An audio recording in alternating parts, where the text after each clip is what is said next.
রাসূল সাল্লাল্লাহু আলাইহি ওয়াসাল্লাম বলেছেন যে আখিরুজ জামানে পিতামাতার সাথে দাস দাসীর মতো আচরণ করা হবে।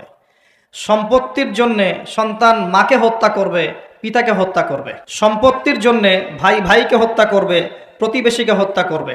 এগুলো সব আখিরুজ জামানের নিদর্শন। আর কোন নিদর্শনের জন্য অপেক্ষা করছেন? নবী করিম সাল্লাল্লাহু আলাইহি ওয়াসাল্লাম বলেছেন, শেষ জামানায় মেয়েরা কাপড় পরবে, তারপরেও নগ্ন থাকবে। আর কোন নিদর্শনের জন্য অপেক্ষা করছেন? নবী সাল্লাল্লাহু আলাইহি ওয়াসাল্লাম বলেছেন, ওয়ান তারাল হুফাতাল উরাতাল আলাতা রিয়া আশ-শাই ইয়াতাতাওয়ালুনা ফিল বুনিয়ান। কিয়ামতের অন্যতম আলামত বা সাইন হচ্ছে সমাজের সবচেয়ে নিম্ন শ্রেণীর মানুষেরা, যাদের পায়ে স্যান্ডেল ছিল না, গায়ে জামা ছিল না, এই শ্রেণীর মানুষেরা উঁচু উঁচু অট্টালিকা নির্মাণের প্রতিযোগিতা করবে। ফান্তাজিরিস সাআহ, তখন কিয়ামতের অপেক্ষা করো।